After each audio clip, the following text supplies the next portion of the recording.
A leased Maya Island airplane, valued at approximately $3 million, was stolen from the Placencia airport under the cover of darkness on Monday morning. It is unclear if weather conditions or a mechanical malfunction resulted in the plane crash landing a few seconds after taking off. Inside the cockpit were two individuals who perished in the fire that erupted upon impact. IDs recovered suggest that they were of Argentinian and Venezuelan nationalities. Police visited the area and they found the Maya Island airplane engulfed in flames that is right near the hub area on the Placencia Peninsula. And the fire department was called. The fire was extinguished, and after having extinguished the fire, it was learned that two burnt human remains were found inside the plane. Checks made on those individuals who were found inside the plane revealed a Venezuelan ID as well as one of Argentinian national. The Belize Police Department has been in contact with international agencies as well as the Immigration and Civil Aviation departments in Belize to find out how these men got into the country, their individual profiles, and what led to the deadly crash. Commissioner of Police Chester Williams confirms that the men entered the country illegally. We believe that both persons came in illegally because we had checked with immigration, and immigration have confirmed that there is no records to indicate that these two individuals came into the country through our legal port of entry. We have also made checks with our Venezuelan counterparts, and we have obtained certain information. I had put together a team of investigators comprising of major crime. We also have members of the DEA from the embassy assigned to that investigation, and they are working with the DEA counterparts in both Argentina and Venezuela to ascertain the type of activities those two individuals may have been involved in within the respective country.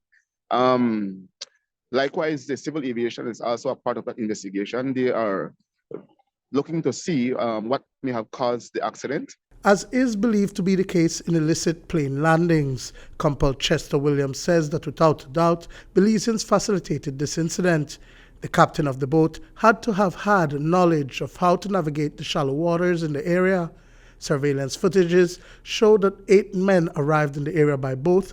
There was also a vehicle involved. We still need to ascertain which Belizeans may have been in cahoots with them, because certainly they have to have had help locally.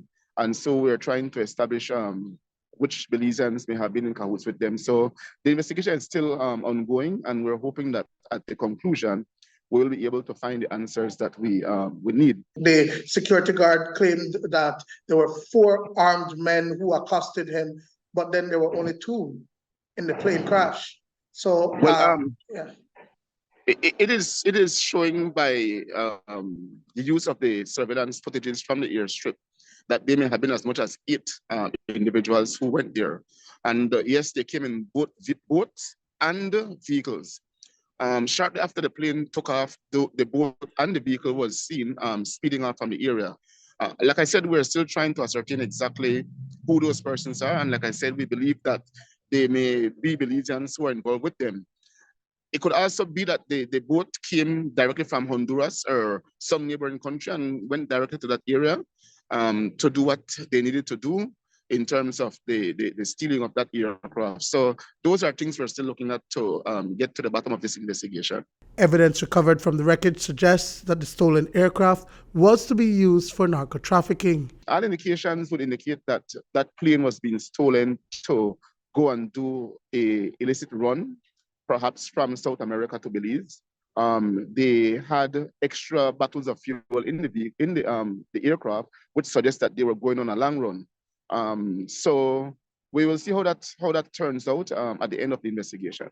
As to how the men gained access to the aircraft, News 5 understands that the doors on a Cessna Caravan aircraft do not carry a lock, and that the ignition on the aircraft is simply a switch. Perhaps they might have looked at the weaknesses of the Placencia airstrip, and that's something that the local airlines would have to look into to see how best they can, along with the assistance of civil aviation, enhance security at these airstrips where planes are being left overnight.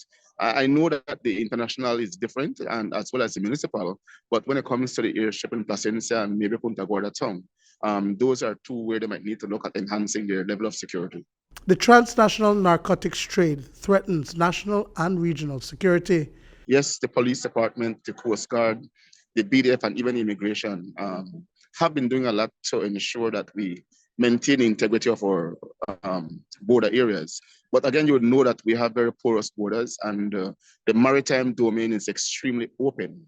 And so it is easy for persons to come from Honduras or Guatemala through the sea and enter into Belize. So as much as, yes, we'd want to see more security in terms of maintaining the integrity of our borders, it is going to be an extremely difficult thing for us to do. Duane Moody for News 5.